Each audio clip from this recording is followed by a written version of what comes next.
The arrival of the alien fleet. The sky was an eerie, shifting canvas of lights that shimmered and moved in ways the people of Earth had never seen before. It started as a faint glow in the distant night, something so subtle that at first only a few stargazers noticed.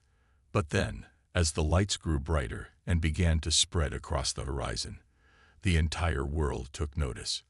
Across the globe, television screens and social media feeds lit up with a single message: unidentified ships detected moving toward Earth.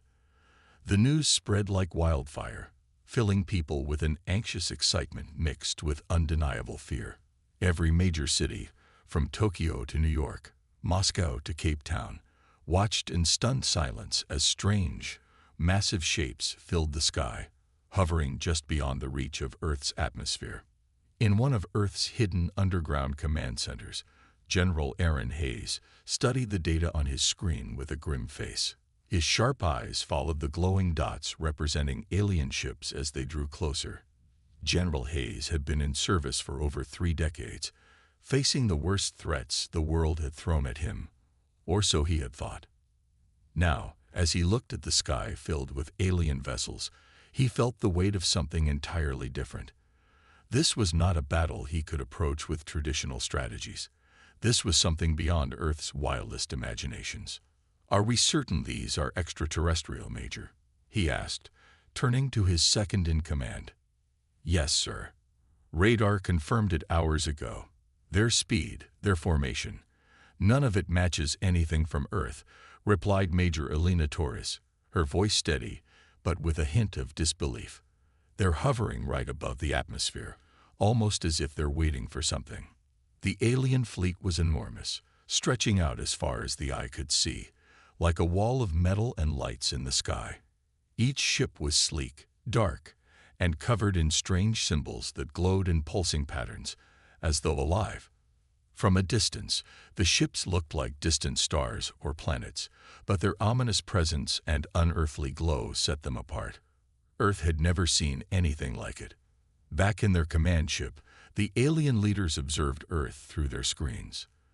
The aliens, known as the Drakari, had traveled countless light years from a distant galaxy, conquering planets along the way.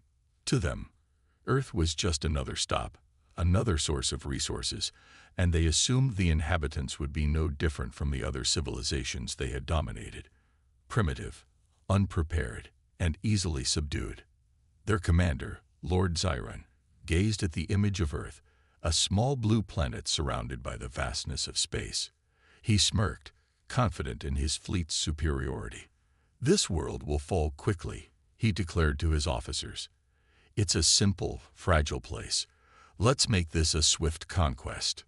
Meanwhile, on Earth, panic was beginning to spread.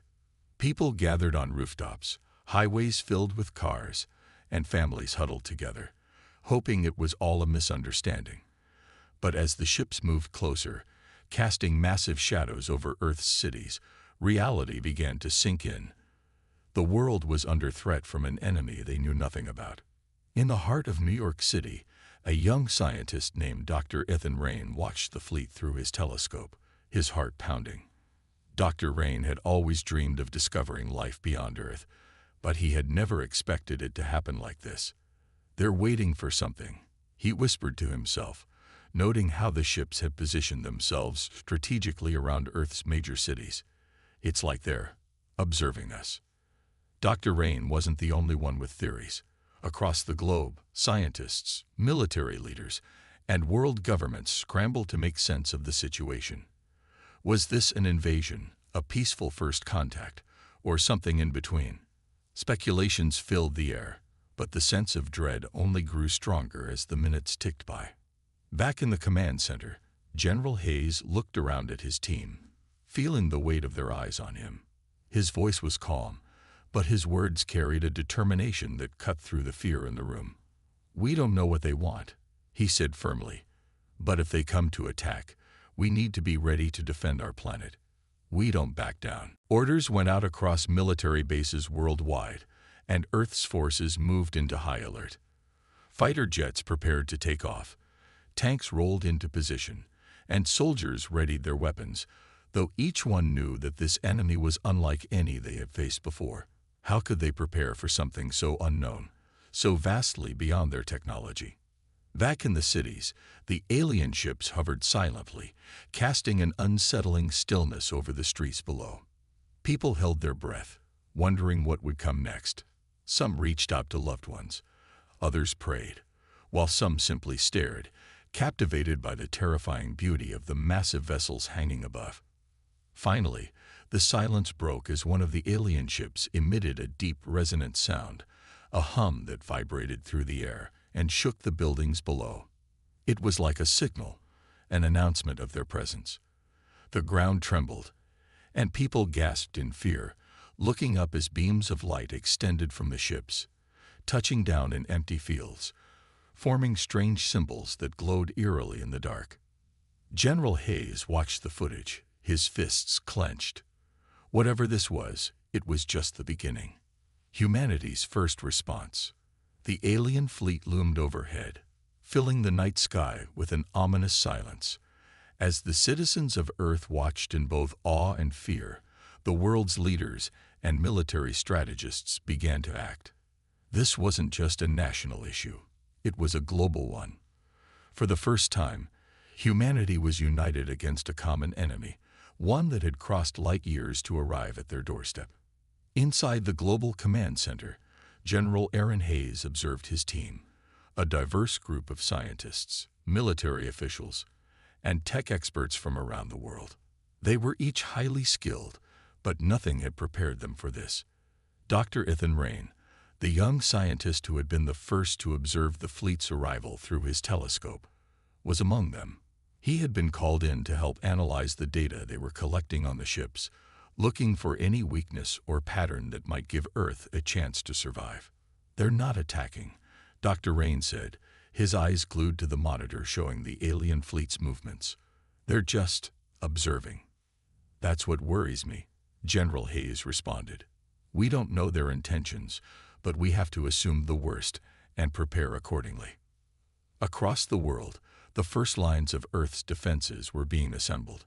Fighter jets were scrambled, drones flew out in strategic patterns, and satellites were adjusted to track every movement of the alien fleet. The sheer scale of the operation was massive, as governments pooled their resources in an unprecedented show of global unity. One of the analysts, a young woman named Sarah Lynn, stared at the strange energy readings coming from the ships. "General, these readings, it's like they're scanning us, gathering information. We're under a kind of surveillance." The room went quiet. It was clear that the aliens weren't just here to make contact. They were studying Earth, perhaps assessing its strengths and weaknesses. The team knew that if this was an invasion, they had only a short window to act. As the hours ticked by, tension continued to build. On the streets, people gathered around large screens showing news updates, their faces a mix of fear and determination. In small towns and large cities alike, the people of Earth waited, holding their collective breath as the situation unfolded. Then a decision was made. General Hayes turned to the room and addressed his team with a determined look. "We're not going to sit here and let them study us like lab rats. It's time we show them that Earth can defend itself." With that, a squadron of fighter jets was launched from a nearby base, cutting through the sky as they made their way toward the edge of the atmosphere. The pilots were highly trained, but as they neared the massive alien vessels, they couldn't help but feel dwarfed by the sheer size and complexity of the ships. Back in the command center, the team watched as the jets approached, their screens filled with the sleek, metallic shapes of the alien vessels. Dr. Rain and Sarah Lynn observed every movement, noting how the alien ships adjusted slightly, almost as if they were watching the incoming squadron. The lead pilot, Captain James Ward, steadied his nerves as he received his orders. "This is a warning mission," he reminded his team. "We're not here to engage. Just get close enough to show them that we're not afraid, that we're ready." As they closed in, a bright, pulsating light appeared on the underside of one of the alien ships. Captain Ward's radar began to go haywire, the instruments flickering as the alien technology interfered with Earth's best equipment. "This is incredible," whispered Dr. Rain, watching from the ground. "It's like their technology is rewriting the rules of physics." But the squadron pressed on. Captain Ward gave the command, and the jets shifted into a V formation, positioning themselves just outside the alien fleet's perimeter. It was a bold move, a display of Earth's defiance, even in the face of overwhelming odds. Then, without warning, a beam of light shot out from one of the alien ships, a concentrated pulse that passed just inches away from the lead jet.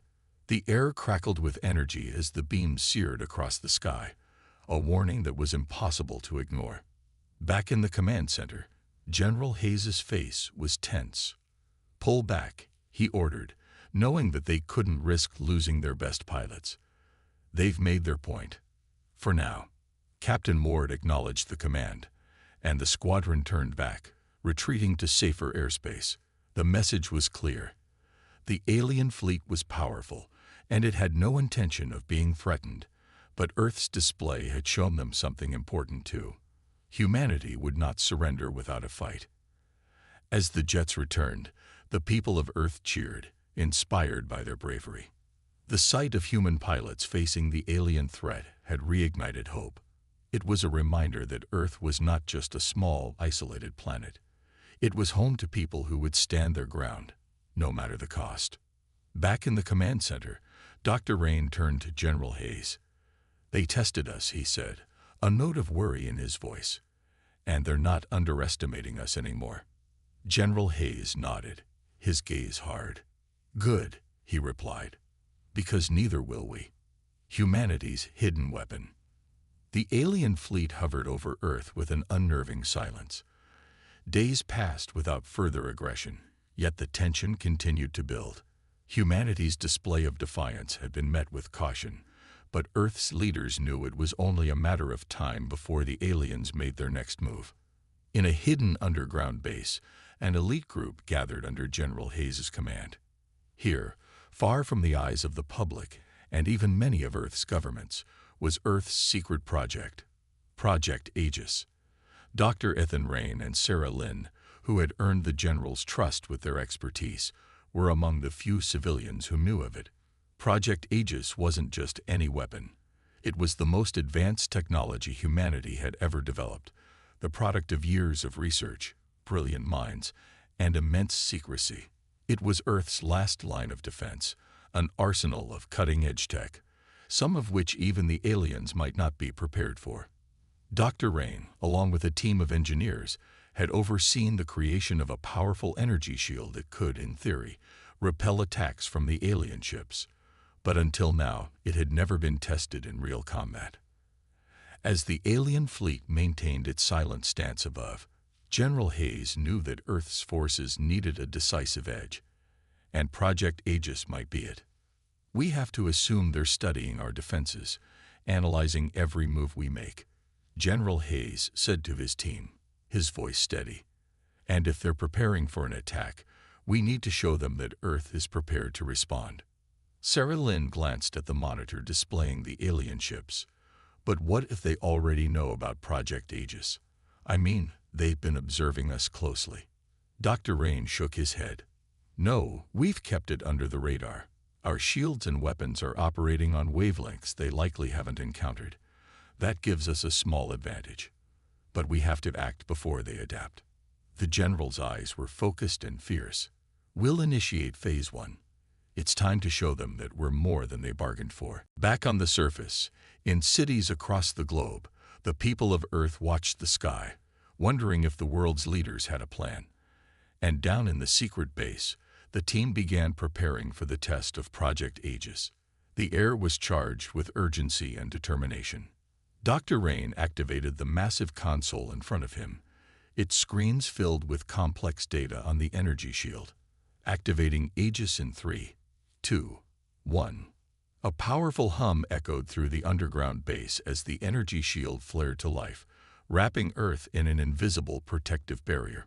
On the monitors, the team watched as the alien ship's sensors flickered in response, indicating that they had detected the sudden shift. Up above, the alien fleet reacted immediately. One of the ships emitted a series of low-frequency pulses that rippled through the atmosphere, attempting to probe the shield. It was clear they were assessing this unexpected development, trying to understand Earth's newly revealed defense. Sarah Lynn observed the alien response, her eyes widening as the pulse data filled the screen. They're trying to break through the shield's resonance. It's like they're searching for cracks in our armor. Dr. Rain's fingers flew across the keyboard, adjusting the shield's modulation to counter the aliens' attempts. "We'll give them no weaknesses to exploit," he said with a quiet determination. Suddenly, one of the alien ships fired a concentrated beam of energy at Earth, aiming directly at the shield. The team held their breath as the energy beam met the shield's surface and deflected off in a brilliant display of light. The alien attack had failed, blocked entirely by the powerful barrier. A cheer went up in the room. For the first time, Earth's defenses had withstood an attack from the alien fleet. General Hayes looked at his team, a rare smile breaking through his serious expression. "It's working," he said. "They finally met a force they can't simply push past." But the victory was short-lived. As the alien ships continued to study the shield, the team knew that this was only the beginning. The aliens would adapt, find new ways to challenge their defenses. But for now, Earth had sent a clear message. They were not defenseless. The people of Earth saw the flashes in the sky, the bright deflection of the alien attack against the shield. In homes and streets, hope began to stir. They didn't know the details of Project Aegis, but they knew that somehow Earth was fighting back. As the alien fleet continued to hover, General Hayes gathered his team. "We're in this together. We don't know what they'll try next, but we'll be ready. This is our planet, and we're not backing down." Dr. Rain, Sarah, and the rest of the team nodded, filled with resolve. This was Earth's stand, and they would make sure the aliens understood that humanity would not be easily conquered. The battle for Earth was just beginning. Humanity strikes back. The alien fleet hung ominously above Earth, an armada that dwarfed anything humanity had ever seen. The people on the ground were tense, knowing that at any moment the invasion could escalate. But something had changed. Earth was no longer entirely vulnerable. Project Aegis had shown that humanity had a line of defense the aliens hadn't expected. Down in the underground base, General Hayes and his team were preparing for the next phase. Now that they knew the shield could withstand a direct attack, it was time to shift from defense to offense. Earth couldn't just hold out forever. It needed to show strength, to let the invaders know that this was not a planet that would submit easily. General Hayes gathered his team. "The alien fleet is watching, waiting. They're testing our defenses, but it's time we take the initiative. We'll show them Earth doesn't just defend itself, it strikes back." Dr. Rain stepped forward, his face lit with determination. "General, we've prepared the pulsar array, a weapon powered by our fusion reactors and enhanced with technology we've barely scratched the surface of. It's experimental, but if it works, it'll send a message they won't ignore." Sarah Lynn nodded in agreement. "We can aim directly at their command ship. If they lose that, it'll disrupt their entire chain of command. It might even force them to retreat." General Hayes' eyes narrowed as he considered the plan. "Then that's exactly what we'll do. They think they can intimidate us with their superior numbers, but they don't understand humanity. Let's show them what Earth is capable of." The room was tense as they prepared to initiate the pulsar array. In a matter of minutes, the system was calibrated and aimed at the lead alien ship, the one believed to be the command center of the entire fleet. Every eye was glued to the monitor, watching the countdown as it approached 0. Outside, the people of Earth looked up at the sky, seeing strange flashes and pulses. They didn't know what was happening in the underground base, but they felt something powerful stirring. 3, 2, 1, fire. Dr. Rain announced as he pressed the launch button. A brilliant surge of energy shot out from a concealed base deep within Earth, invisible to the naked eye, but targeted precisely on the alien command ship. The room held its breath as the energy pulse made contact. On the monitors, the team watched as the alien ship was hit, its massive frame shuddering with the impact. For a moment, there was silence. Then, as if in retaliation, the alien fleet shifted, their formation breaking as smaller ships began to close in around their damaged command vessel. The impact hadn't destroyed the command ship, but it had clearly damaged it, leaving the aliens scrambling to assess the situation.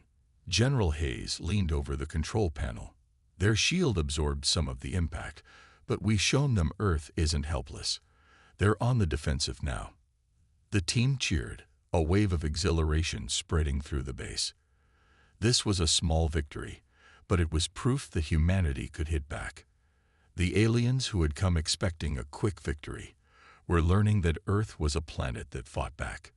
But General Hayes knew better than to get comfortable. The aliens wouldn't take this lightly. Everyone, stay alert. They'll come at us with everything they have now.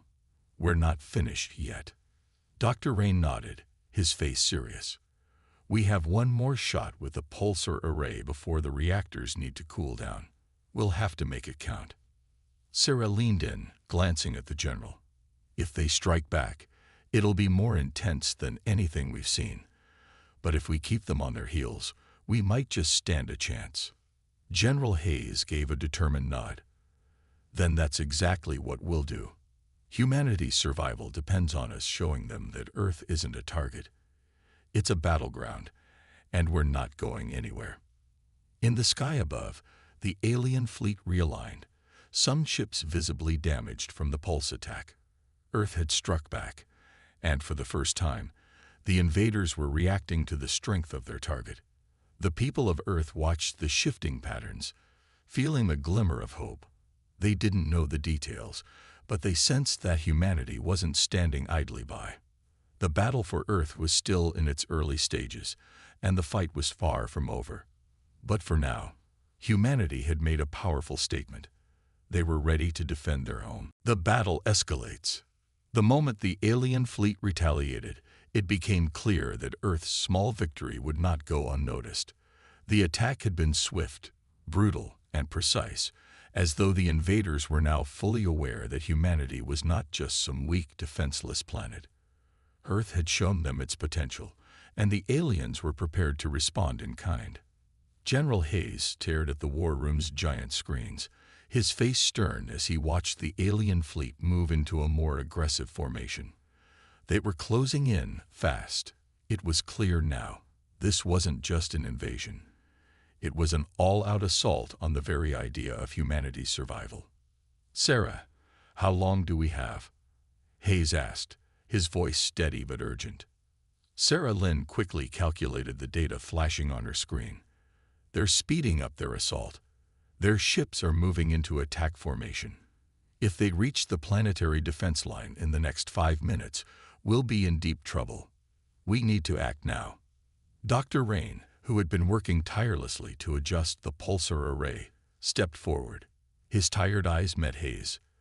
The pulsar array is ready for another shot, but we can't take too many more hits. The reactors need time to cool, or we risk overloading them. Hayes nodded, understanding the stakes. Do it. We'll take the risk.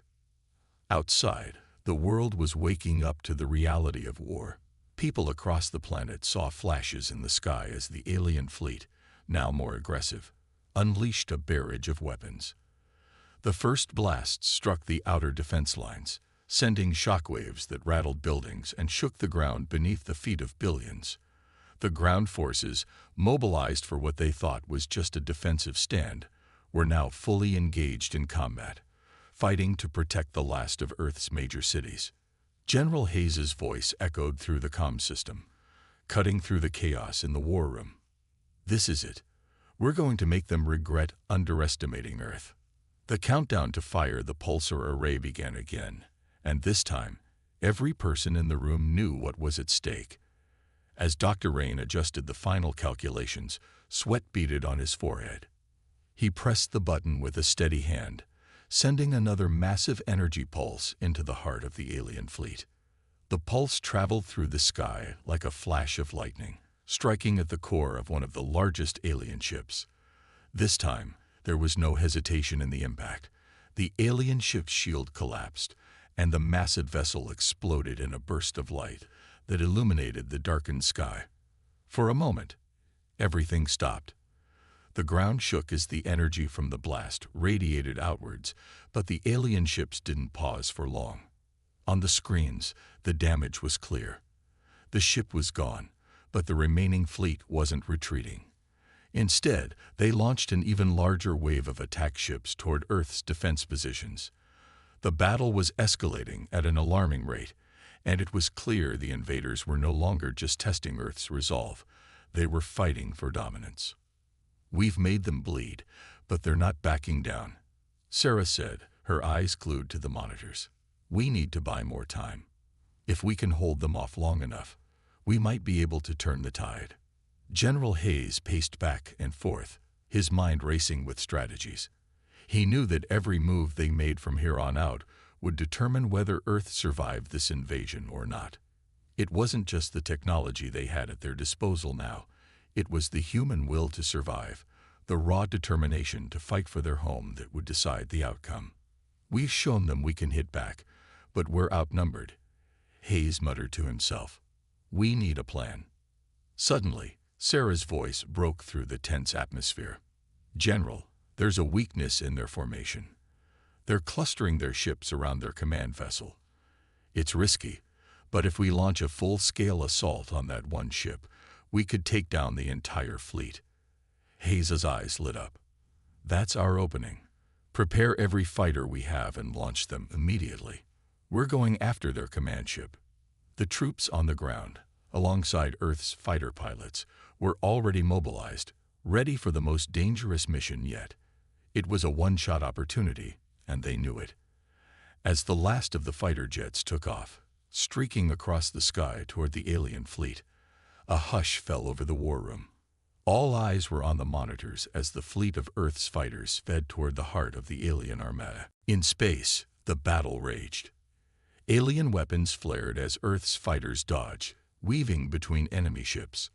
The sound of gunfire was deafening in the cockpit of each fighter, the pilots' faces set with grim determination. They knew what they had to do. This was their one chance to cripple the alien fleet before it could unleash its full fury on Earth. In the distance, the massive alien command ship loomed ahead, heavily guarded but vulnerable. This was their target. "Take it down, and we win this war." General Hayes' voice rang through the comms, his words carrying the weight of humanity's last stand. The fighter pilots, now in full assault mode, locked onto the command ship's energy core. A final shot was fired, and the ship exploded in a blaze of light, sending a shockwave across the alien fleet. The remaining invaders faltered for just a moment, long enough for the Earth's forces to launch a final decisive counterattack. Humanity had struck back. They had not only survived, but had begun to turn the tide. The alien fleet was now on the defensive, its command structure shattered, and their forces in disarray.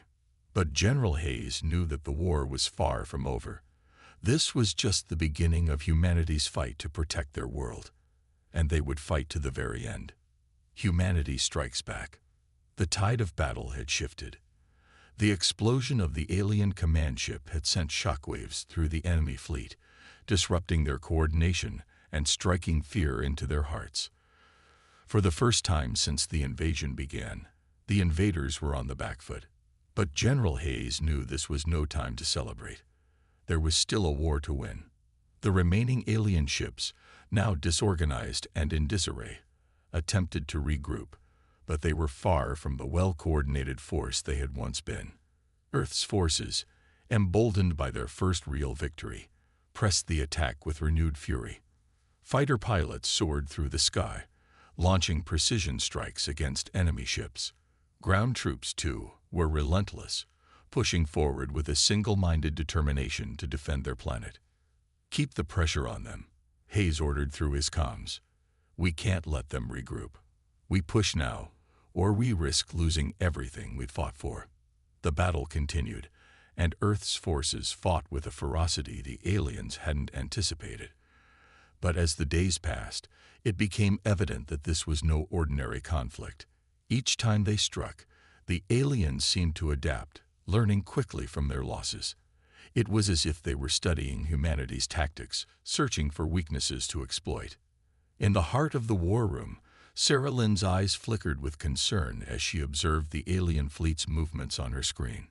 General, their adaptive tactics are becoming more advanced. They're predicting our moves. We need to change up our strategy if we're going to stay ahead. Any suggestions? Hayes asked, his voice steady but tinged with frustration. They had used their advantage, but it seemed like the enemy was catching up quickly. Sarah paused, her fingers flying across her console as she analyzed the data. We've been fighting them head-on, but they've seen our moves. If we can outthink them, if we can misdirect them, we might gain another advantage. Let's use decoys. We have the technology to make it look like we're in multiple places at once. It might confuse their sensors enough to break their focus. Hayes nodded, impressed by the suggestion. Good thinking. Do it. Prepare the decoys. We need to mislead them, buy us time to make a final push. Meanwhile, on the battlefield, humanity's soldiers had not just been fighting for survival, they had been fighting for something greater. Earth's people had long been divided by borders, politics, and ideals. But now, with the threat of total annihilation hanging over them, the divisions had fallen away.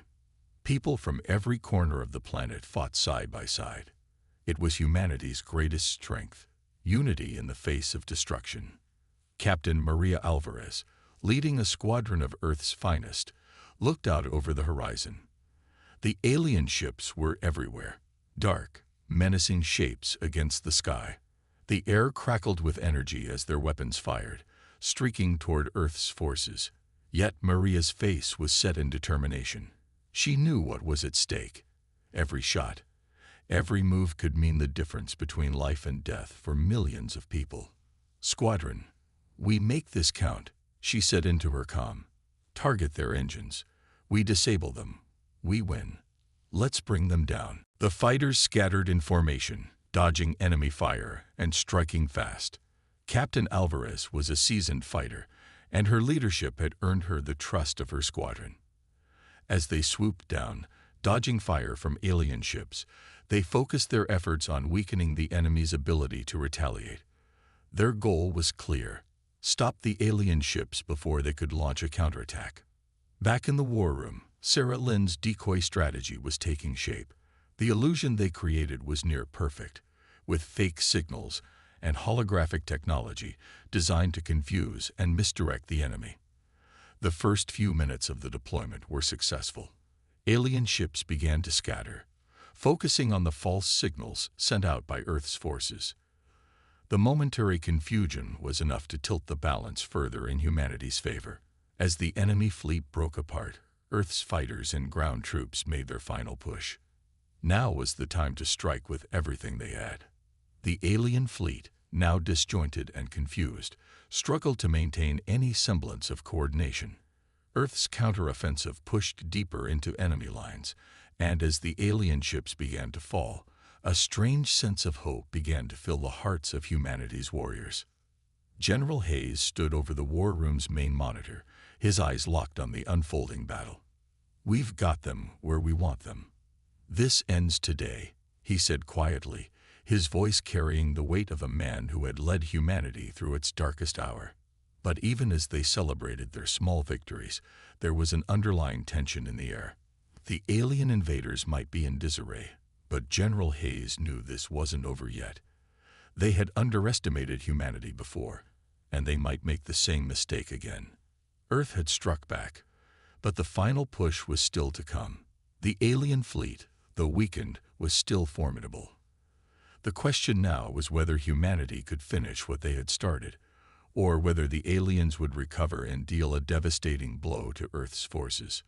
In the midst of the chaos, one thing was clear: Earth was no longer a helpless planet.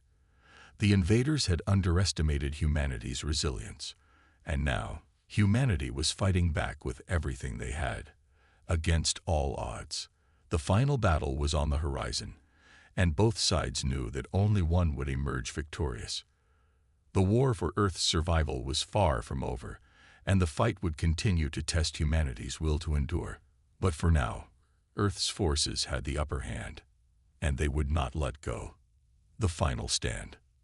The war had raged for what felt like an eternity, but the tide had finally turned. Earth's forces, battered but not broken, had pushed back the invading alien fleet with an intensity that the invaders had never anticipated. Now, as the final showdown loomed on the horizon, General Hayes knew the stakes had never been higher. The alien fleet, though heavily damaged, had regrouped in the depths of space, preparing for one last assault. This was their final chance to conquer Earth, and they would not back down without a fight. In their desperation, they began massing their remaining forces, readying their most powerful weapons. The next wave would be their most devastating yet. General Hayes gathered his top commanders in the war room. The faces of the men and women around him were grim, their eyes filled with the weight of what was to come. They had fought hard. They had lost many, but they had also gained something invaluable: the knowledge that humanity would never give up, no matter the odds. "This is it," Hayes said, his voice steady but filled with resolve. "The aliens know they can't win by conventional means anymore. They're going to throw everything they've got at us, but we've already beaten them once. We can do it again." Captain Maria Alvarez, her face worn but resolute, nodded. "We've got the advantage, General. They're still scrambling, and we've learned from every move they've made. If we strike at their core, we can finish this." Sarah Lynn, now standing beside a massive console tracking the enemy fleet, looked up. "We've devised a strategy, but we need to move fast. Their main command ship is still out there, and if we take that down, the rest will follow. But they'll have heavy defenses around it. We'll need every fighter, every ship we've got to make it through." The room fell silent for a moment, each person absorbing the enormity of the task ahead. Earth had been fighting for its survival, and now, with everything on the line, there could be no more hesitation. The fate of their planet rested in their hands. "We've got one shot at this," Hayes said. "Once we engage, there's no turning back. But I believe in all of you. We'll end this war, one way or another." The final battle was set to take place over the ruins of a major city, one that had once been a symbol of humanity's triumph, but now was the battlefield where the ultimate struggle would unfold. Earth's forces began to mobilize, the sound of engines roaring as fighter jets soared into the sky. The fleet was ready, the ground troops prepared for their final assault, and the people of Earth watched, hearts pounding, as the final act of this brutal war unfolded. Above, the alien ships descended like a storm. Their size and firepower were unmatched, but they were not invincible. Humanity had learned from every battle, and now it was their turn to strike the final blow. Maria's squadron, leading the charge, zipped through space, dodging enemy fire as they engaged in a fierce dogfight with the alien forces. "Stay sharp," she commanded, weaving between enemy ships with incredible precision. "This is it, the big one. We hit hard, hit fast, and stay on target. Focus on the command ship." The alien fleet had set up a heavy defense around their central command ship, but the decoys and misdirection that had worked so well before were now in full effect. The Earth forces had created multiple false signals, scattering the alien fleet and confusing their advanced targeting systems. In the chaos, Earth's forces slipped past enemy lines, each ship racing toward its target. In the heart of the battlefield, General Hayes watched the unfolding battle. The plan was working, but it wasn't over yet. The alien fleet had launched everything they had, but their attacks lacked the coordination they once had. The key to victory was clear now: destroy the command ship, and the war would be won. "Give me a direct line to Alvarez," Hayes ordered, his eyes locked on the screen. "It's time to end this." Maria's voice came through the comms, calm and focused. "We're in position, General. We're going for the command ship, ready for your orders." "Take it down," Hayes said, his voice like steel. and don't stop until it's gone. The final push was underway. With precision and determination, Maria's squadron launched a full assault on the heart of the alien fleet. The alien defenses were fierce, but humanity's fighters were faster, smarter, and more determined. They dove through enemy lines, unleashing everything they had on the command ship. Explosions erupted across the battlefield, and the massive alien vessel began to buckle under the pressure. For a moment, it seemed as though it might hold. Then, with a deafening roar, the alien command ship erupted in a massive explosion, sending shockwaves across the galaxy. The alien fleet staggered, their cohesion shattered. It was over. The aliens had lost. General Hayes stood, watching as Earth's forces pressed the final advantage. There was no longer any doubt. Humanity had won. The galaxy had underestimated Earth and its people. The invaders had come with overwhelming strength, but humanity had fought with something greater: ingenuity, determination, and the will to survive. Earth had risen to meet the challenge and emerged victorious. As the last alien ships fell from the sky, the people of Earth rejoiced. They had won, not through sheer strength, but through unity, resilience, and the unshakable belief that they would never give up. The war was over, and Earth had saved itself. But the story of humanity's victory would echo through the stars for generations to come. Humanity had proven one undeniable truth: never underestimate the power of the human spirit. The SOS call. In the vast expanse of space, beyond the reach of any known civilization, a desperate signal traveled. It was weak, broken by distance and the harshness of space, but unmistakably clear. An alien species was in dire need.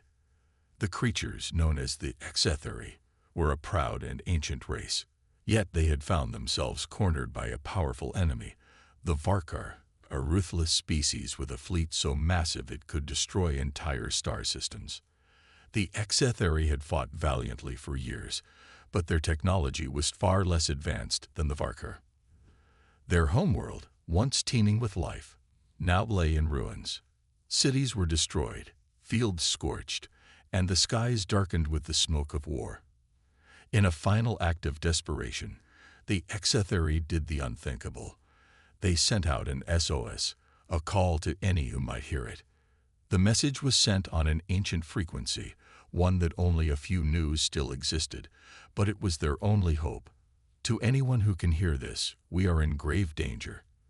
The Varkar are coming to destroy us. Our last defense has fallen. We need help. Please, help us. The message echoed across the galaxy. On the other side of the galaxy, the SOS signal reached the Deathworlder fleet, a terrifying collection of warships from one of the most dangerous and merciless species in the galaxy. The Deathworlders, known for their ability to thrive on the most hostile worlds, had a reputation that spread fear across the stars. Their ships were battle-worn, their weapons unmatched, and their leader was one of the most feared commanders in the galaxy. The Deathworlders did not help others out of kindness. They were known for their brutality and ruthless nature. They only responded to challenges that promised a worthy fight. The HFY knew this, but they had no choice. It was either this or face certain extinction. As the SOS message continued to pulse through space, it was intercepted by a ship at the outer edges of the Deathworlder territory. The ship's captain, a sharp-eyed warrior named Torgeth, sat in his command chair, reviewing the signal. His fingers tapped lightly on the control panel, and the image of the SOS flickered on the screen. Torgeth's cold, calculating gaze narrowed as he studied the message. The HFY were not a race he had ever interacted with, but their plea was clear. They were desperate. The Deathworlders had been ignoring distress signals for centuries. Their reputation was built on the fact that they were the ones who brought destruction to anyone who dared cross their path. Yet, this was different. The HFY's message intrigued him. It was rare for a species to send out a call for help unless they had something of value, or they were simply too weak to survive. Torgeth pressed a button, activating a fleet-wide communication. "Prepare the fleet for immediate departure," he commanded in his deep, gravelly voice. His officers didn't question him. They knew better. Torgheth was a commander who never backed down from a challenge, especially when it involved war. But something about this call felt strange. He couldn't place it. Why would a race like the Xetheri, known for their strength and pride, send such a desperate message? The fleet's ships were massive, their designs intimidating. Each one was a fortress, equipped with weapons capable of leveling entire planets. As the fleet's engines roared to life, a sense of unease washed over the crew. They were heading into unknown territory. They had no idea what awaited them. Would the Xetheri be allies, or would they be another species to be crushed under the Deathworlders' might? The fleet began its journey, the dark expanse of space stretching out before them. Torgheth stood on the bridge, watching as the stars streaked past. His mind raced with possibilities. If this SOS was a trap, the Deathworlders would find a way to dismantle it quickly. But if it was genuine, there was a chance for battle. And Torgheth lived for the thrill of combat. Hours passed, but the fleet didn't slow down. They were on a direct course for the Xetheri homeworld, their engines leaving a trail of power in their wake. Meanwhile, on the surface of the Xetheri planet, the aliens waited. They had been in hiding for so long, hoping against hope that someone, anyone, would hear their call. In their underground cities, the Xetheri gathered in silence, watching the skies. They knew it was only a matter of time before the Varkar arrived. Their last chance had been sent, and now they'd waited. The faintest glimmer of hope had ignited in their hearts when the Deathworlder fleet's signal had been received, but they also knew the cost. Deathworlders did not offer help for free. As the Deathworlder fleet neared the Xetheri homeworld, Torgheth's fleet of warships loomed like a storm cloud. The battle was about to begin, but neither the Deathworlders nor the Xetheri knew what would unfold. Would they become allies in the fight for survival, or would they end up as enemies? The answer would come soon, but for now, the only certainty was the looming shadow of war. The Xetheri had sent their SOS, and the Deathworlder fleet was on its way. The response. The Deathworlder fleet's arrival was as foreboding as it was inevitable. As their ships drew closer to the Xetheri homeworld, the entire planet seemed to hold its breath. The skies darkened with the approach of the massive fleet, and the ground trembled beneath the feet of the Xetheri, who had been waiting in fear. The threat of the Varkar still loomed, but now another danger approached, one that could either save them or doom them forever. On the bridge of the lead Deathworlder warship, Torgheth stood tall, his eyes scanning the view screen. His face was stern, his expression unreadable. The sight of the Xetheri planet growing larger before him sent a thrill of anticipation through his veins. He was no stranger to war, but there was something different about this mission. The Xetheri had sent out a call for help, but what kind of help were they truly asking for? Was this an alliance, or was this a trap? Prepare for planetary entry, Torgheth commanded, his voice cold and calculated. Scan for any Varkar presence. I want to know everything about this world before we make our move. His crew worked swiftly, tapping at consoles and checking systems. The scanners hummed, sending waves of data about the Xetheri homeworld, its terrain, and its cities. The readings were clear. The Varkar fleet was not yet within range, but the planet itself was in ruins, cities destroyed, the atmosphere tainted by smoke and debris from years of conflict. It was clear that Xetheri were on the brink of collapse. "Captain," one of his officers said, his voice laced with concern, "we're picking up signals from the planet's surface. The Xetheri are preparing for us. They know we're coming." Torgheth's lips curled into a grim smile. Let them prepare. They have no idea what they're dealing with. As the fleet descended toward the planet's surface, the Xetheri could do little more than wait and wonder. Their cities were fortified, but not to withstand the might of the Deathworlder fleet. Still, hope flickered in their hearts. Perhaps the Deathworlders would bring them the strength they so desperately needed. Perhaps they could finally end the endless war with the Varkar. But as the ships grew closer, a sense of dread crept into the Setheri leaders. They knew the Deathworlders' reputation. Their involvement in this war would come at a price. In the central command center of the Setheri, their leader, Orcs, watched the skies. His once proud people had been pushed to the edge of extinction. But as the first shadow of the Deathworlder ships blocked out the light, he steeled himself. He had sent the SOS, and now they had arrived. It was too late to turn back. "Prepare to make contact," Orcs said to his aides. His voice was firm, but there was a faint tremor of uncertainty. "We must convince them we are worth their help. Otherwise, we will die alone." Orcs turned his gaze back to the sky as a low rumble shook the ground. The Deathworlders had arrived. On the flagship of the Deathworlder fleet, Torgith gave the order. "Begin the descent. Let's see what the Setheri have to offer." His ship lowered into the atmosphere, the giant warship cutting through the clouds like a blade. The other ships followed suit, descending toward the surface in a formation that was both terrifying and awe-inspiring. Below them, the Setheri cities grew larger, their once glorious structures now decaying in the wake of the war. Torgeth could feel the weight of the moment. The Setheri had called out, but he was no fool. He knew that this moment could lead to either an ally or an enemy. As the ships reached the surface, Torgeth's fleet deployed, and the sound of the landing thrusters reverberated across the ruined cities. Massive armored soldiers began to disembark, their footsteps heavy, their weapons drawn. The Deathworlder presence was unmistakable. Every Setheri who saw them could feel the raw power of the force that had come to their planet. Torgeth was among the first to leave his ship, stepping down onto the cracked and burning soil of the Setheri world. His boots crunched against the ash that covered the ground, and his gaze took in the devastation. The Setheri were indeed on the brink of destruction.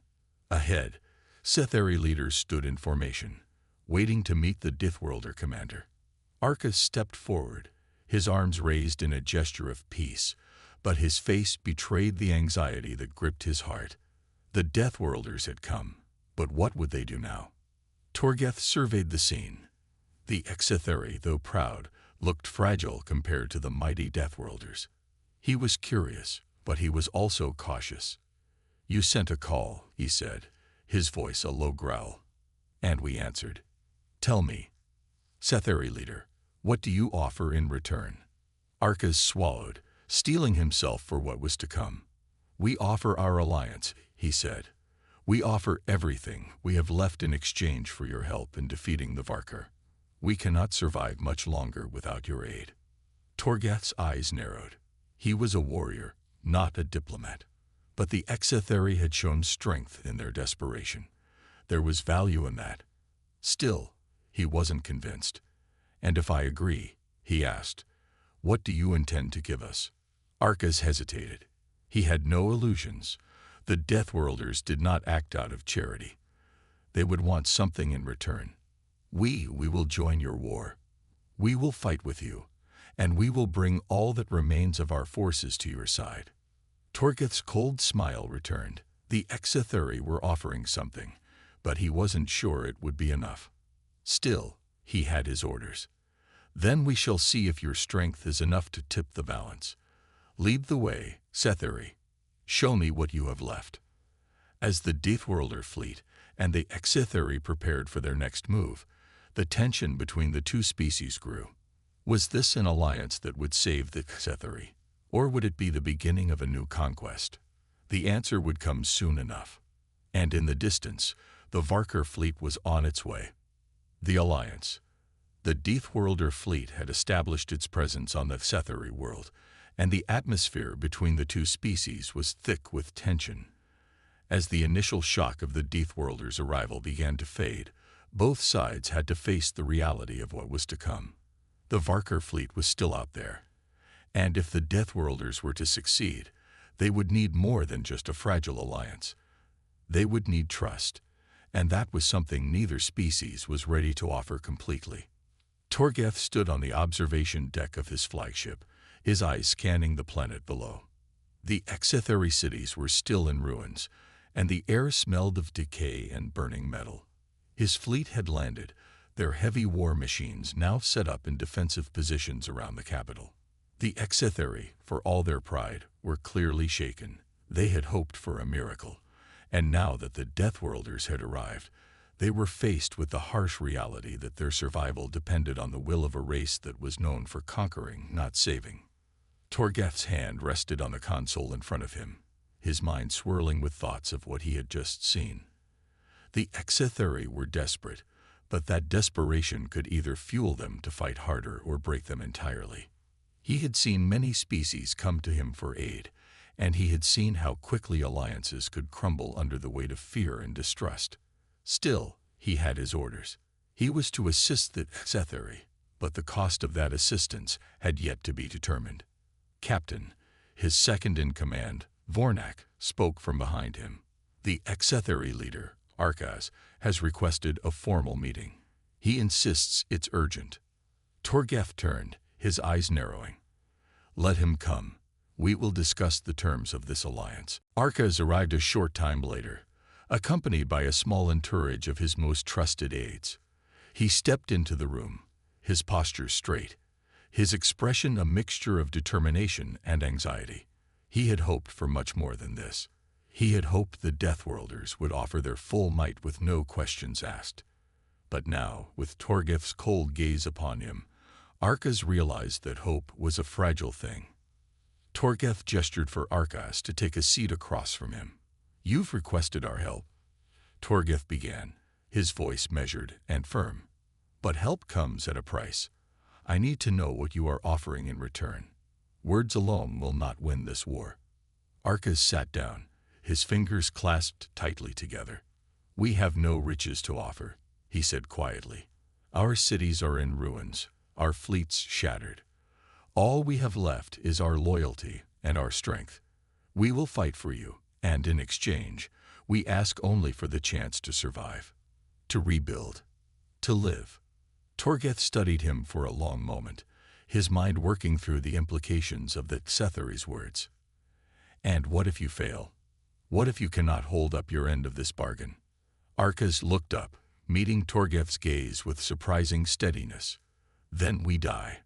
But we will die fighting. You will have our last breath, if you require it. Torgeth's gaze softened slightly. It was rare to find such resolve, even in the most hardened of warriors. The Exetheri were indeed desperate, but their willingness to fight to the last breath was something that could not be ignored. Very well, he said. You will have our assistance, but you must show us that your people can still fight. Your warriors will be tested. Arcas nodded, a glimmer of relief flickering in his eyes. We will prove our worth. Our soldiers are ready. Torgeth turned to Vornak. Prepare the training grounds. We will begin tomorrow. The Exetheri will fight alongside us, and we will see if they are truly capable. The next day, the Deathworlders and the Exetheri gathered on the training grounds. The Deathworlder soldiers, towering and battle-hardened, stood in rows, their weapons gleaming in the harsh sunlight. On the opposite side, the Exetheri warriors assembled, nervous but determined. Their bodies were scared from years of conflict, and their weapons were not as advanced as the Deathworlders, but they had the one thing that could not be replaced: sheer willpower. Torgeth stood at the front, his voice booming across the grounds. You asked for our help, he said. Now you will prove you are worthy of it. Your warriors will fight ours, and we will see if you can keep up. The Exetheri looked at each other, exchanging glances filled with both fear and resolve. They had been through countless battles, but this would be different. The Deathworlders were not just another enemy. They were the force that could either save or destroy them. And now, they were being asked to fight side by side. Arcas stepped forward, his voice clear. We will not disappoint you. We fight for our survival and for the future of our people. The training began with intensity. The Deathworlders moved like a well-oiled machine, their every movement precise, their strength overwhelming. The Exetheri, though slower and less experienced, fought with the fury of those who had nothing left to lose. The air was thick with the sounds of clashing weapons and shouts of exertion. The Exetheri were struggling to keep up, but they were not backing down. Torgheth watched closely, his expression unreadable. He had seen countless battles in his time, and he knew that the Exetheri were no pushovers. They had the grit and determination to fight, but it was unclear if that would be enough. By the end of the day, the Exetheri were bruised and battered, but they had held their own. They had proven their resilience, even if they were no match for the Deathworlders in raw power. It was a start. Torgheth stepped forward, his face impassive. "You've passed the first test," he said, "but this war will not be won on the training grounds. The Varkar will test you far more harshly. Be ready." Arcas nodded, his heart pounding. He knew the true battle was just beginning. The uneasy alliance between the Deathworlders and the Exetheri had been formed, but the real war was still ahead. Would it be enough to turn the tide against the Varkar? Only time would tell.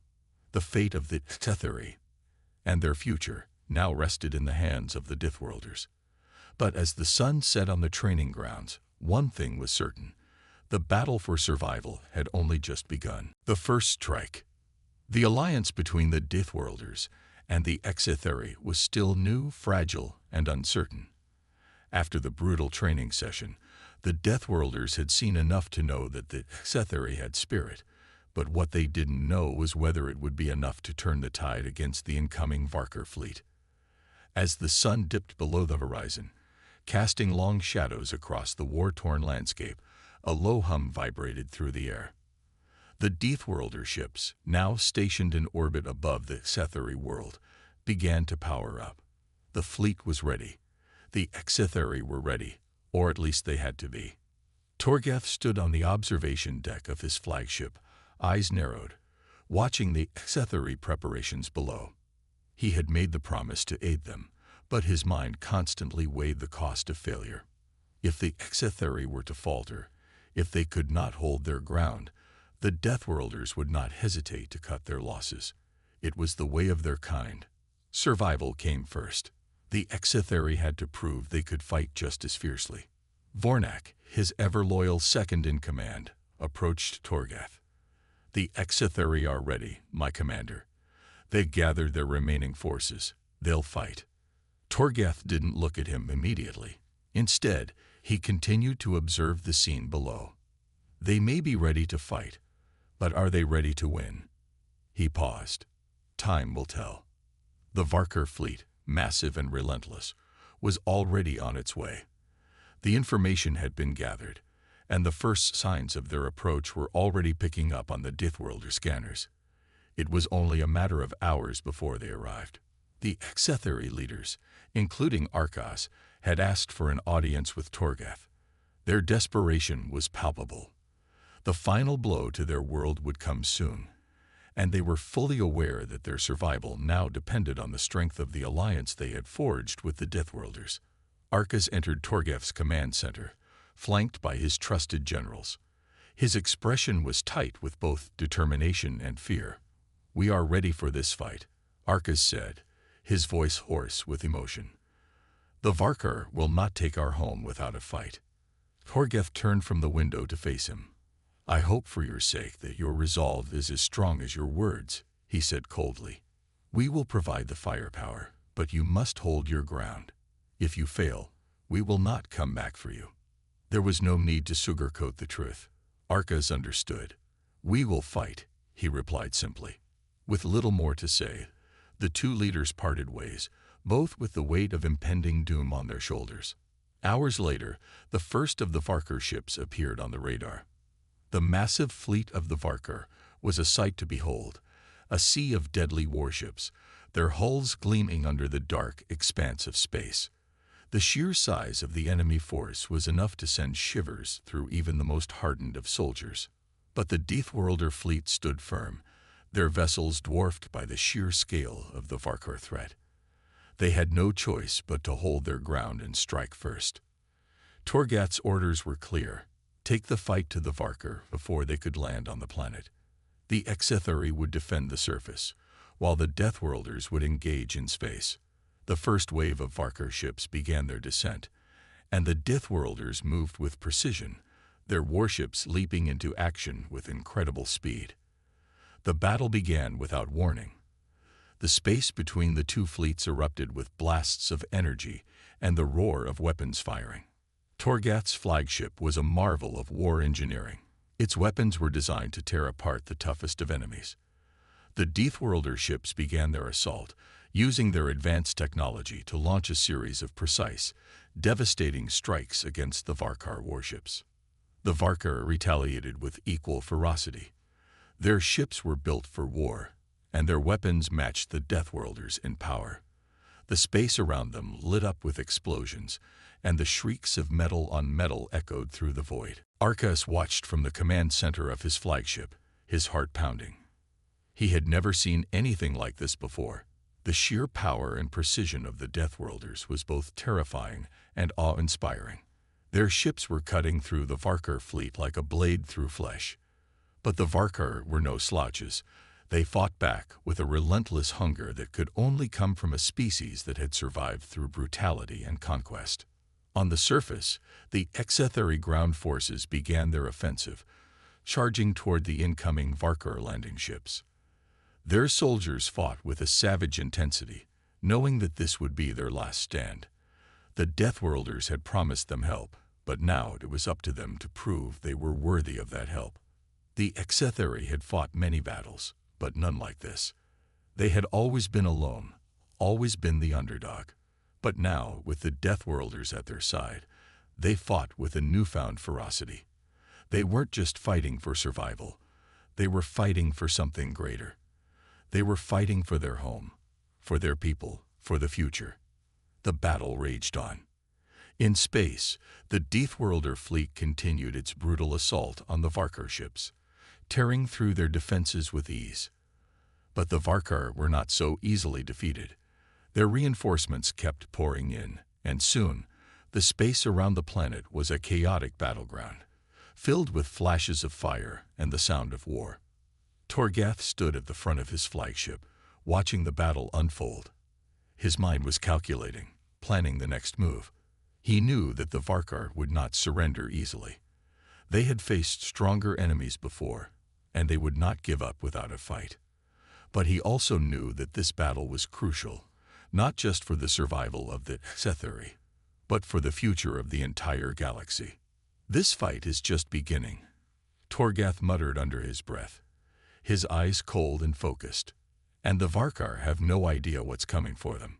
As the battle continued to rage, the fate of the Exetheri, the Deathworlders, and the galaxy itself hung in the balance. Would the alliance hold? Would the Deathworlders be enough to turn the tide? Or would the Varkar destroy everything in their path? The turning tide. The battle had reached a fever pitch. Space was filled with debris, the wreckage of shattered warships, and the eerie silence between moments of destruction.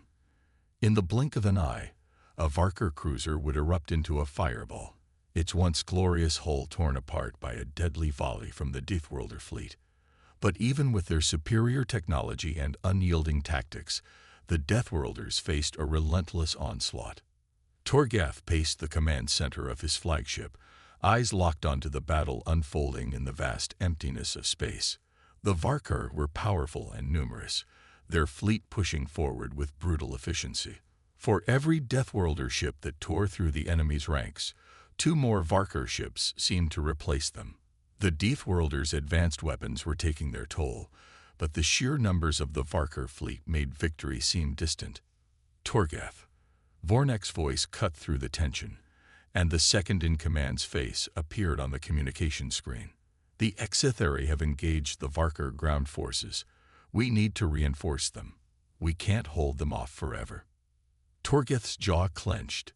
He had known this moment was coming, but his mind raced through the options. The Deathworlder fleet was strong, but there was only so much they could do. The Varkar had fortified their landing positions, and the Exetheri, though fierce, were being overwhelmed by the sheer size and strength of the enemy's ground forces. "Send in the reserves," Torgath said, his voice sharp and commanding. We'll hold the line in space, but if the HFY lose the ground battle, we lose everything." The orders were relayed, and Deathworlder ships that had been holding their positions in the outer rings of the battlefield began to move.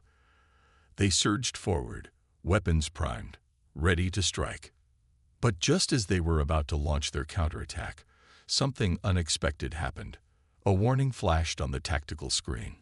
A new signal had appeared, an enormous presence, massive and powerful, moving at incredible speed toward the battlefield. Torgheth narrowed his eyes, scanning the data. "What is that?" he muttered. "What is that ship?"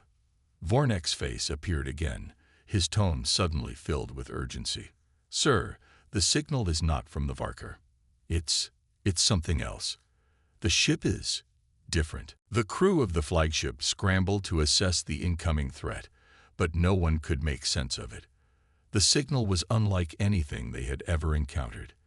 It didn't match any known fleet's signature. It was alien, and it was closing in fast. The unknown ship, enormous and dark, appeared from the depths of space, cutting through the distance like a knife through soft flesh. It was unlike any Deathworlder or Varkar vessel, its design unfamiliar, its silhouette both sleek and deadly. The ship didn't announce its presence with warning shots or grandiose displays of power. It simply arrived. The Deathworlder fleet, already stretched thin in the battle, now had to contend with this mysterious force. They watched in tense silence as the new ship entered the fray. "What the hell is going on?" Torgheth muttered under his breath. He was a warrior, a survivor, and he had seen more battles than most could count. But this was something he could not explain. The new ship didn't engage the Varkar immediately. Instead, it positioned itself between the Deathworlders and the Varkar. Then, a burst of bright light erupted from its hull, far brighter and more powerful than anything the Deathworlders had ever seen. The light rippled across the battlefield, disorienting both the Varkar and the Deathworlders. The Varkar ships, caught off guard, faltered. The Deathworlder fleet was momentarily blinded by the burst of energy, giving the mysterious ship the opening it needed. It moved quickly and precisely, attacking the Varkar fleet with deadly force. In an instant, the Varkar forces, both in space and on the ground, were thrown into chaos. The Varkar's previously steady assault faltered. Their ships began to fall apart under the mysterious vessel's assault. Their ground forces, stunned and disoriented, were pushed back. The tide of battle shifted. Torgheth, watching in awe, felt his heart race. He had never seen anything like this. The mysterious ship was no ally of theirs, but its intervention had saved them from certain defeat. "We need to find out who they are," Torgheth said, his voice colder than ever. "Who dares to step into our war?" But the answer came swiftly. The mysterious ship broadcasted a message. A clear, commanding voice echoed through the communication channels. The voice was ancient and stern, full of power. "This is the ship of the Prime Velar, the fleet that stands against the Varkar. We are here to aid those who fight for survival." Torgheth's brow furrowed in confusion. The Prime Velar. He had never heard of them. This was no ally he had anticipated, yet they had turned the tide of the battle with ease. Before he could process the full scope of the situation, the Prime Velar fleet launched a series of calculated strikes, obliterating the Varkar forces in their path. The Varkar, already stretched thin, found themselves caught between the relentless Deathworlder fleet and this new, mysterious power. For a brief moment, the battlefield quieted. The Varkar were reeling, disoriented, and their massive fleet, once so confident, now seemed vulnerable. The unknown forces that had arrived were not finished yet. They were far from finished.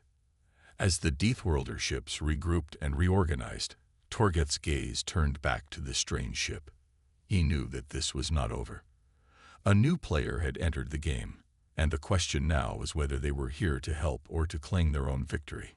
The battle for survival was far from over, but the Varkar now faced a reality they had not expected. Torgheth smiled grimly, his mind already planning their next move. If the Prime Valor wanted to fight, then they would fight together. But only if they could prove they were not just another force looking to claim power. The battle raged on, but now, the Dithworlders and their new allies had a chance to turn the tide. The Varkar, once so sure of their dominance, now had something new to fear: the Prime Valor's challenge. The battle had reached its breaking point. The arrival of the Prime Valor fleet had turned the tide in a way that no one could have predicted. The Varkar, once confident in their overwhelming numbers, were now caught in a deadly trap. They had no choice but to fight with everything they had, but they faced two forces now, one as relentless as the other. Torgath stood at the command center of his flagship, staring at the chaotic battlefield before him. His mind raced, trying to process what had just happened. The Prime Valor had arrived out of nowhere and decimated the Varkar fleet with terrifying efficiency. But what did it mean? Who were these mysterious allies? Transmission buzzed on the command console, and the voice of Vornak, his second-in-command, came through. Torgath, we've received another communication from the Prime Valor. They want to speak to you. Torgath's jaw tightened. He didn't trust this unexpected force, but he couldn't ignore the reality of their power. If they were truly willing to help, they could be the key to ending this war. Put them through, Torgath ordered. The screen flickered, and a tall figure appeared. The figure was humanoid, but with an air of ancient power that made it seem larger than life. The being was clad in dark, flowing armor, and its face was obscured by a helmet with glowing lines running across it. Its eyes, though hidden, seemed to pierce through the very soul. I am Valara, commander of the Prime Valor fleet. The figure spoke in a voice that resonated with authority. I trust you've seen the power of our fleet. We have intervened on your behalf. But I must warn you, we do not fight for free. Torgath narrowed his eyes. You've saved us from certain destruction. You owe us nothing. Valara's voice grew colder. You misunderstand. We do not offer assistance out of kindness. We fight for our own reasons. You have something we need, Deathworlder. Something that will determine the fate of this galaxy. Torgath felt a surge of unease, but he kept his voice steady. What do you want from us? Valara stepped closer to the screen. The Varkar are but a tool in a larger game. Their destruction will not be enough to shift the balance of power. There is a weapon, a secret weapon, hidden within your fleet. It is something you have yet to understand, but we have seen it. We need it. Torgath's heart skipped a beat. A weapon, something hidden within their fleet. He had no idea what Valara was referring to.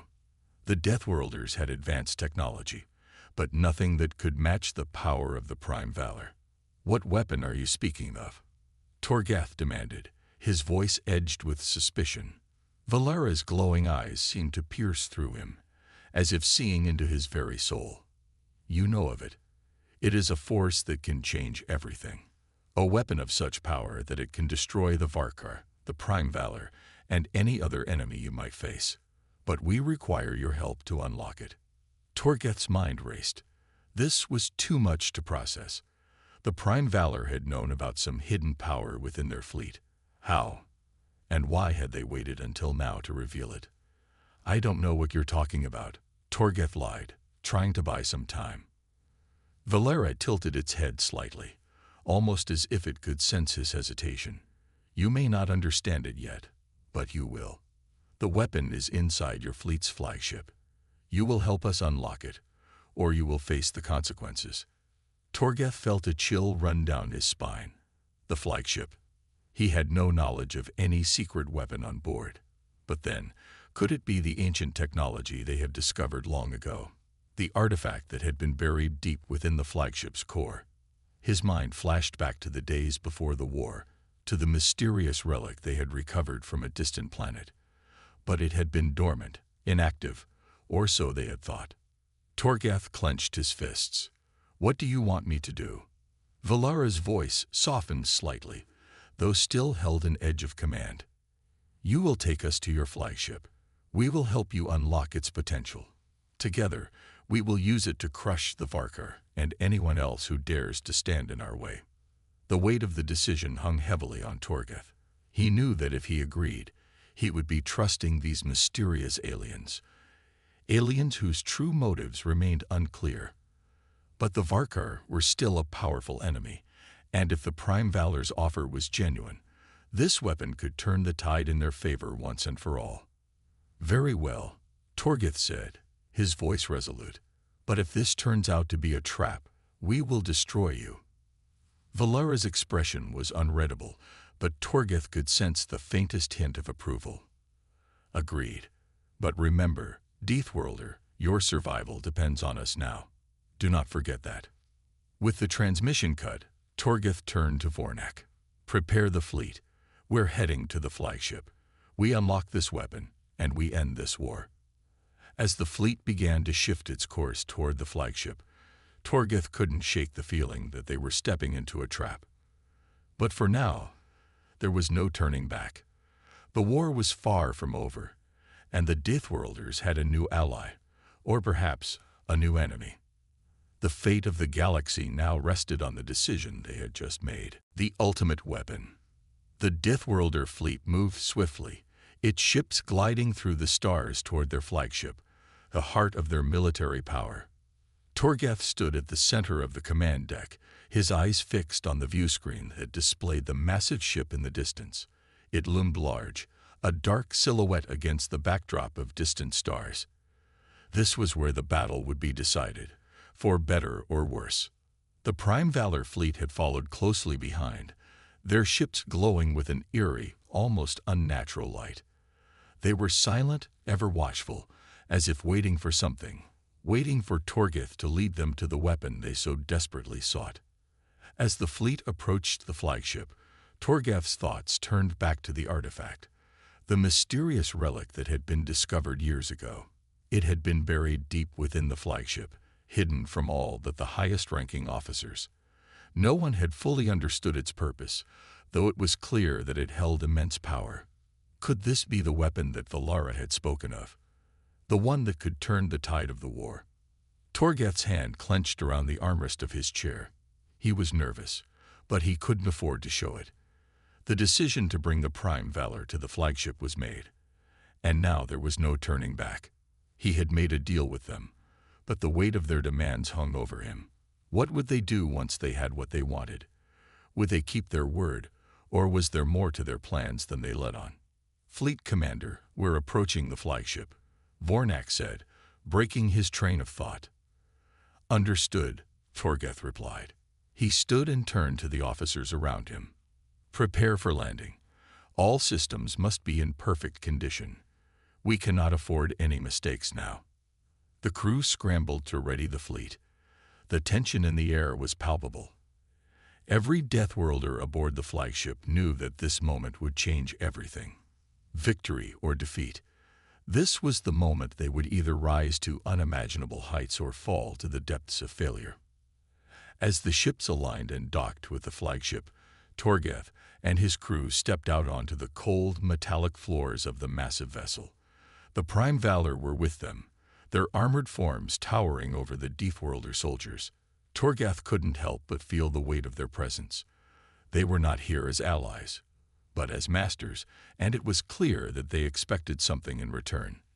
"Lead the way," Valara's voice resonated, echoing through the metal hallways. The figure's glowing eyes seemed to pierce through the darkness as it followed closely behind Torgeth. Without hesitation, Torgeth moved forward, guiding the Prime Valor toward the central command center of the ship.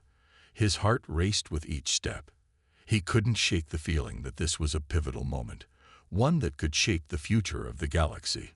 Would unlocking the weapon give them the power they needed to defeat the Varkar, or would it plunge them into an even deeper conflict with the Prime Valor? As they reached the core of the flagship, Torgeth stopped before a massive, reinforced door. The artifact was inside. His crew had spent years studying the ship's systems, and they had always known that this room was key to the ship's power. No one had ever dared to enter it, until now. Torgeth turned to Valara. "This is it. The weapon is within. But you must understand, This is not a mere tool. It's a force of nature. We don't know what it will do or how it will react. Valara nodded slowly. We are not afraid. Open it. The door creaked open, revealing a dark chamber filled with strange, glowing symbols and ancient technology. In the center of the room stood the weapon, a sphere encased in a shimmering energy field. It pulsed with an otherworldly glow, its power radiating outwards. Torgeth's crew stood back, watching cautiously as Valara stepped forward. The Prime Valor seemed to have no fear of the unknown. They approached the sphere with reverence, their hands outstretched, and began to activate the controls surrounding it. The air hummed with energy as the chamber filled with a strange, electric sound. The weapon's power began to intensify, its glow growing brighter and more erratic. Torgath's eyes widened as he realized that something was happening, something that no one had anticipated. The weapon was awakening.